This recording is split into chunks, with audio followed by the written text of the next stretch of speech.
네, 안녕하세요. 주식은 역시 기리기리세 기리십니다. 안녕하세요, 여러분들. 자, 매주 일요일마다 돌아오는 그 시간입니다. 매주 기리과 함께 이번 주 증시 복습해보도록 하고, 그리고 다음 주 증시 예습하고 끝내보도록 하겠습니다. 같이 공부하시죠. 렛츠 기리!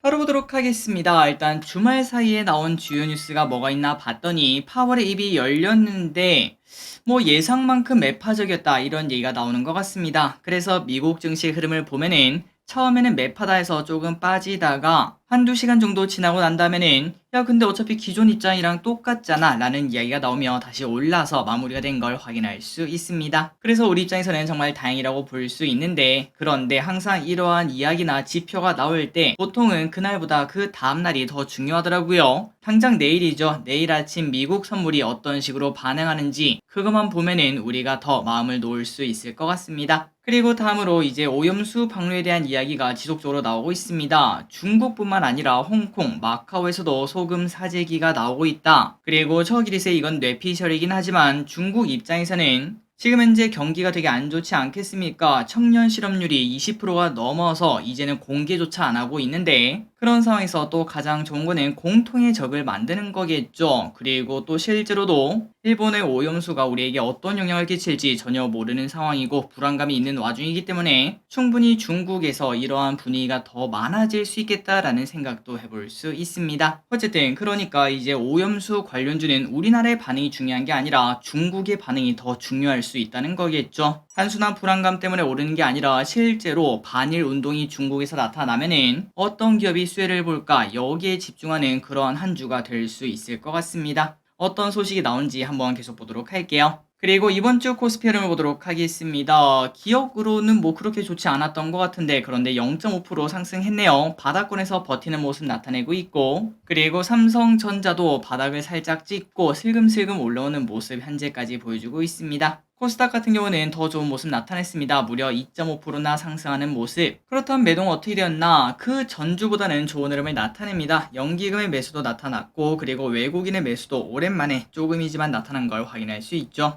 그렇다면 환율은 당연히 하락했겠죠. 고점 찍고 쭉 하락하는 모습을 나타냈는데, 여기서 방향이 어떻게 될지, 한 번 더 위에 갔다가 떨어질지 아니면 바로 떨어질지 봐야 될 것 같습니다. 그리고 WTI는 고점을 찍고 다시 떨어지나 싶더니 다시 고개를 들고 있는 모습을 확인할 수 있어요. 유가가 한 번 더 상승하면 다시 85 위로 올라갈 수 있을 것 같은데, 그렇다면 유가 관련주도 우리가 또 관심 있게 봐야 될 것 같습니다. 그리고 미국 시장 어땠나 보도록 하겠습니다. 아까 말씀드렸다시피 장 초반에는 쭉 빠지나 싶더니, 하지만 근데 이거 뭐 나왔던 이야기 아니야, 그냥 원론적인 이야기잖아 라는 이야기가 나오며 결국은 상승 마감한 걸 확인할 수 있습니다. 내일 또 계속 이 흐름을 이어갔으면 좋겠네요. 그리고 미국 채권 같은 경우는 조금 하락하는 모습을 나타냈으나, 그런데 이 부분이 조금은 걱정이긴 하죠. 채권이 지속적으로 올라가게 될 확률도 꽤나 있을 것 같은데, 그 흐름도 우리가 관심 있게 봐야 될 것 같습니다. 그리고 코인 시장은 여전히 힘이 없는 모습을 보여주고 있습니다. 그래서 이런 것들을 종합해 봤을 때 코스피는 0.5% 정도 상승 출발 가능성이 있고, 내일 오전 미국 선물이 꽤나 중요하겠죠. 흐름을 보고 결정하시면 될 것 같습니다. 다음 주 증시 전망 보도록 하겠습니다. 파월 아저씨의 이야기와 엔비디아 실적은 뭐 나쁘지 않았죠. 파월 아저씨도 그냥 살짝 매파였지만 우리 예상을 뛰어넘는 매파는 아니었고, 엔비디아는 서프라이즈가 나왔습니다. 그런데 이 와중에 조금 아쉬웠던 거는 금요일날 엔비디아가 하락 마감했다는 거. 이건 좀 아쉽죠. 그런데 그 와중에 테슬라는 상승하는 모습을 나타냈기 때문에 다음 주의 방향을 우리가 쉽게 예측할 수는 없겠지만, 그런데 이런 흐름이 계속 이어진다면은 엔비디아는 빠지고 테슬라는 올라간다면은 또 차전지, 2차 전지는 또 올라가고 반도체는 또 힘이 빠지는 그러한 모습이 나타날 수 있습니다. 그렇기 때문에 이번 주에 우리가 2차 전지에 투자할지 아니면 반도체에 투자할지 혹은 다 투자할지, 그런 것들을 정하기 위해서는 엔비디아와 테슬라의 주가 흐름을 관심 있게 보시면 좋을 것 같습니다. 개인적으로는 그냥 같이 올라갔으면 제발 좋겠네요. 그리고 엔비디아가 저는 중요하다고 생각하는데요. 엔비디아가 지금 현재 AI발 강세장의 중심이라고 볼 수 있기 때문에 이 친구가 전 고점을 뚫고 올라가지 못한다면 상승 동력이 부족하다고 볼 수 있습니다.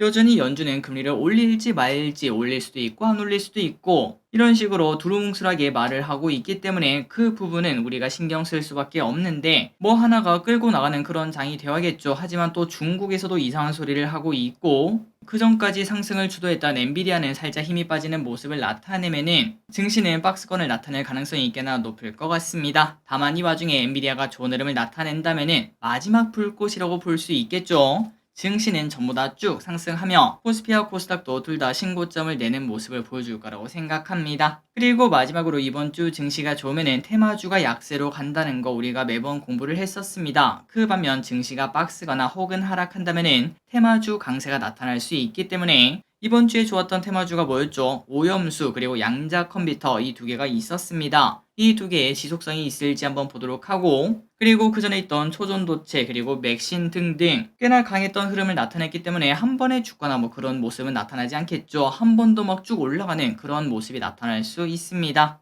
혹시나 그쪽에 투자를 하고 계시다면 그 기회를 살리는 방법이 가장 좋다고 볼 수 있고 다만 지속성이 있지는 않을 거라고도 우리가 예상을 해볼 수 있겠죠.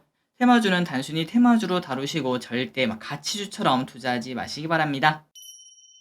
다음입니다. 연기금 외국인 이번 주 픽을 보도록 하겠습니다. 자, 연기금 뭘 샀나? 삼성전자, 에코프로비엠, SK텔레콤, 호텔신라, 아모레퍼시픽, 네이버, 삼성 SDS, ISC, KT, NC소프트 등등 이렇게 매수를 합니다. 그리고 외국인은 에코프로, 삼성전자, 포스코인터내셔널, LS, SK하이닉스, LNF, LG엔솔, 애경케미칼, 현대차, 큐렉소를 매수합니다. 마지막으로 개인 투자자입니다. 포스코홀딩스, 포스코퓨처엠, 셀트리온, 이스페타이스, 네이버, 한미반도체, 넥스틸, LG화학, 펄어비스, STX, 카카오, 루닛 등을 매수합니다. 다음으로 이번 주에 어떤 소식이 있었는지 복습해보도록 하겠습니다. 자, 월요일입니다. 중국에서 기준금리 인하 소식이 나왔지만 그런데 시장 예상보다는 좀 약했다라는 이야기가 나오며 결국은 또 중국은 하락을 했다고 합니다. 그리고 이 와중에 인도에서 리튬 수출 금지를 추진할 수 있다 이런 얘기가 나오면서 리튬 관련주가 반짝하는 모습 나타냈습니다. 다음으로 화요일부터였습니다. 오염수 관련주가 급등하기 시작을 했었습니다. 개인적으로는 그냥 윗꼬리 음모로 끝날 것이다. 정해진 미래였기 때문에 큰 움직임을 주지 않을 거다라고 생각을 했는데요. 그런데 두 가지를 저 기릿이 간과를 했습니다. 최근 들어 에코프로, 초전도체, 맥신 등 이렇게 엄청나게 급등하는 모습을 나타내던 섹터가 있다 보니까 개인 투자자분들이 늦으면 못 먹는다 라는 이야기와 함께 이런 단어를 써도 될진 모르겠지만 광기라고도 볼 수 있겠죠. 그러한 모습을 나타내며 매수세가 쏠리는 걸 간과했고 그리고 두 번째는 이게 한국만의 문제가 아니라 중국의 문제라는 걸 간과를 했습니다. 갑자기 중국에서 이제 일본 수산물을 뭐 수입을 하지 않겠다, 불매 운동이 일어난다, 그리고 뭐 소금 사재기가 나타난다 등등 이런 얘기가 나타나다 보니까 시세를 제 생각보다 훨씬 더 많이 주는 걸 확인할 수 있는데 다만 이것도 테마주는 테마주겠죠. 만약 투자하신다면 적은 돈으로 안전하게 투자하시기 바랍니다. 그리고 양자컴 관련주가 갑자기 급등하는 모습을 나타냈습니다. 한국원자력연구원에서 터뷴, 인듐 산화물이 양자 컴퓨터에 쓰일 수 있다는 연구 결과를 밝혔다고 하네요. 목요일날 엔비디아가 엄청나게 좋은 흐름을 나타냈었습니다. 괴물 같은 실적을 자랑했죠. 과연 이번 주 추가 상승이 나타날지 보도록 하겠습니다. 마지막입니다. 다음 주에 있을 소식 예습을 하고 끝내보도록 하겠습니다. 월요일입니다.